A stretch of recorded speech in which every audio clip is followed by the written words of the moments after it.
Smile is a curve that sets everything straight എന്ന് മഹാനായ Phyllis ഡില്ലർ പറഞ്ഞത് ഞാൻ ഇപ്പോൾ ഓർക്കുകയാണ്. ഒരു പുഞ്ചിരി എന്നത് വളഞ്ഞുപോയ കാര്യങ്ങളെയെല്ലാം നേരെയാക്കുന്ന ഒരു വക്രരേഖയാണ് എന്നാണ് ഫിലിസ് പറഞ്ഞത്.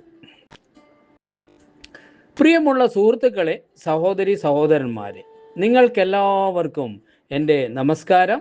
ഞാൻ ശ്രീശൻ തൈൽ. എല്ലാ ദിവസത്തെയും പോലെ ഇന്നത്തെ ദിവസത്തിൻ്റെ പ്രാധാന്യത്തെക്കുറിച്ച് സംസാരിക്കാനാണ് ഞാൻ നിങ്ങളുടെ മുൻപിൽ നിൽക്കുന്നത്. ഇന്ന് 2026 151 ദിവസമാണ്. ഇന്നാണ് മെയ് 31. ഇന്നാണ് നാഷണൽ സ്മൈൽ ഡേ ആയി ലോകമെങ്ങും ആഘോഷിക്കുന്നത്. ആരാണ് ഈ ദിവസം പ്രഖ്യാപിച്ചത്? എന്താണ് യഥാർത്ഥത്തിൽ ഒരു പുഞ്ചിരി? സ്മൈലിങ്ങും ലാഫിങ്ങും തമ്മിലുള്ള വ്യത്യാസം എന്താണ്? എന്തുകൊണ്ടാണ് നാം പുഞ്ചിരിക്കേണ്ടത്? പുഞ്ചിരിയുടെ ആരോഗ്യ ഗുണങ്ങൾ എന്തൊക്കെയാണ്? ഇത്രയും കാര്യങ്ങളാണ് നമ്മൾ ഇന്ന് പരിശോധിക്കുന്നത്. അമേരിക്കയിലെ പ്രശസ്ത ദന്ത ഡോക്ടറായ ഡോക്ടർ ടീം സ്റ്റിർമാൻ ആണ് മെയ് 31 പുഞ്ചിരി ദിനമായി പ്രഖ്യാപിച്ചത്. കേവലം പല്ലുകളുടെ ഭംഗി മാത്രമല്ല, ഒരു നല്ല പുഞ്ചിരിക്ക് നമ്മുടെ മനസ്സിനെയും ശരീരത്തെയും എത്രത്തോളം മാറ്റിമറിക്കാൻ കഴിയുമെന്ന് ലോകത്തെ കാണിച്ചു കൊടുക്കാനാണ് അവർ ഈ ദിവസം തിരഞ്ഞെടുത്തത്.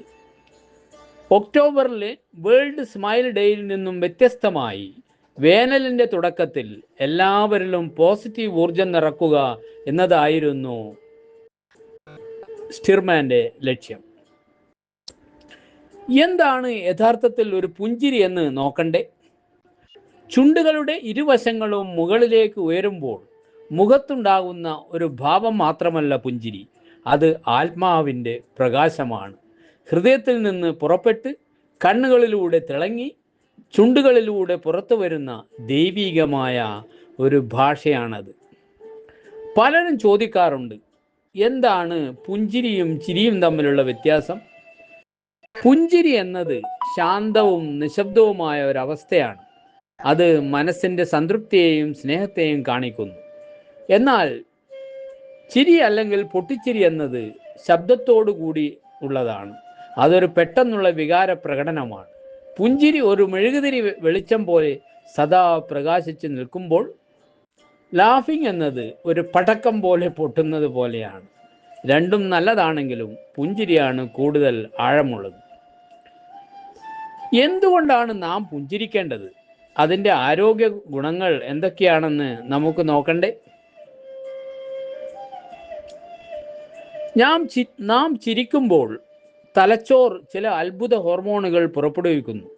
ശരീരത്തിലെ സ്വാഭാവിക വേദന സംഹാരിയായ എൻഡോർഫിനുകൾ, സന്തോഷം തരുന്ന ഡോപ്പാമൈൻ, മനസ്സിന് സമാധാനം നൽകുന്ന സെറോട്ടോണിൻ എന്നിവ ഇതിൽ ഉൾപ്പെടുന്നു.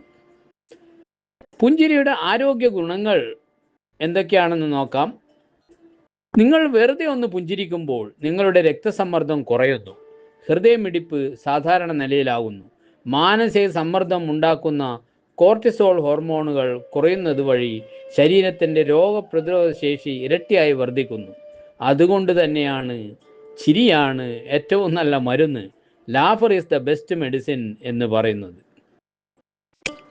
അപ്പോൾ ലോകത്തിലെ ഏറ്റവും മികച്ച പുഞ്ചിരി ആരുടേതാണ് എന്ന ഒരു ചോദ്യം വരും, അല്ലേ? വ്യക്തിപരമായി നോക്കിയാൽ ലോകത്ത് ഏറ്റവും ഭംഗിയായി ചിരിക്കുന്നത് നമ്മുടെ പ്രിയപ്പെട്ട സ്വന്തം അമ്മയാണ്. എന്നാൽ പൊതുവെ ഹോളിവുഡ് താരം ജൂലിയ റോബർട്ട്സിൻ്റെ പുഞ്ചിരിയാണ് ലോകത്തിൽ ഏറ്റവും ആകർഷകമായി കണക്കാക്കപ്പെടുന്നത്. അതേസമയം ഡിജിറ്റൽ ലോകത്ത് ഹാർവി ബോൾ 1963 വരച്ച മഞ്ഞ സ്മൈലി ചിഹ്നം ആണ് ലോകത്തെ ഏറ്റവും സ്വാധീനിച്ച പുഞ്ചിരി. പുഞ്ചിരിയെക്കുറിച്ചുള്ള ലോകപ്രശസ്തമായ ചിത്രം ഏതാണെന്ന് ചോദിച്ചാൽ ഒരൊറ്റ ഉത്തരമേ ഉള്ളൂ, ലിയോണാർഡോ ഡാവിഞ്ചിയുടെ മോണാലിസ ആണ് ആ ചിത്രം.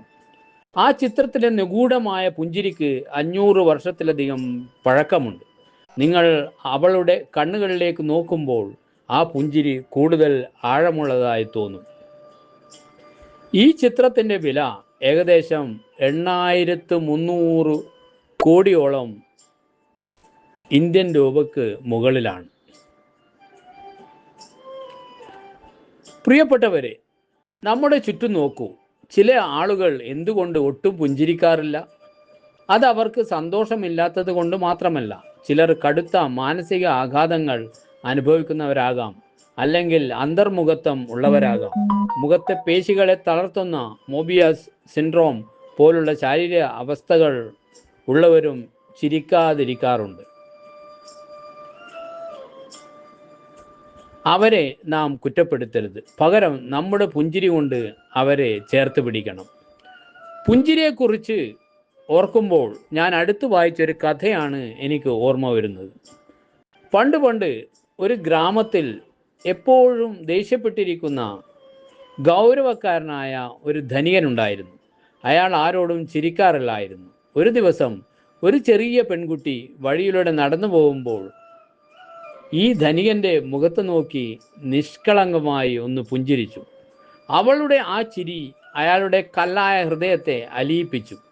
അന്ന് വരെ ആരും അയാളെ നോക്കി ചിരിച്ചിരുന്നില്ല. ആ ഒരൊറ്റ പുഞ്ചിരി അയാളുടെ മാറ്റത്തിന് കാരണമായി.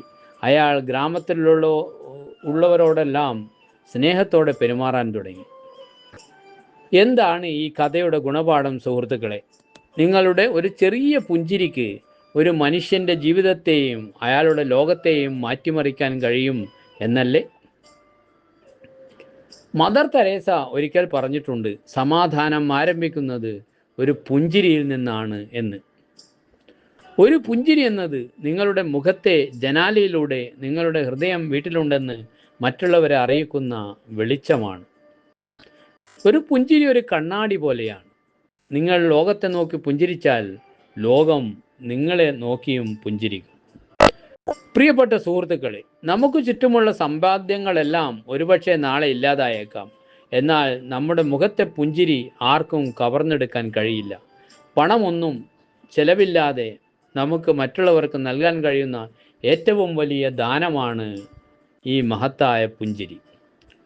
ചുരുക്കത്തിൽ, പുഞ്ചിരി എന്നത് നമ്മുടെ ആരോഗ്യം കൂട്ടും, സമ്മർദ്ദം കുറക്കും, ബന്ധങ്ങൾ ദൃഢമാക്കും.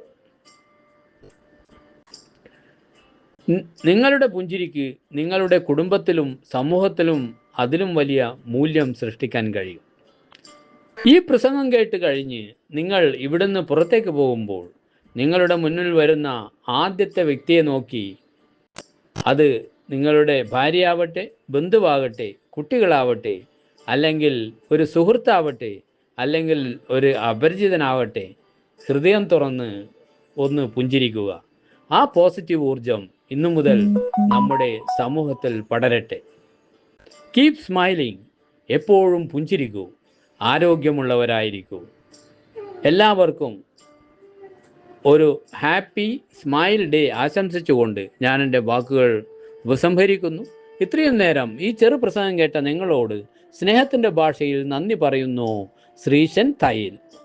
അടുത്ത ദിവസത്തെ വിശേഷങ്ങളുമായി നമുക്ക് വീണ്ടും കാണാം, വീണ്ടും കേൾക്കാം.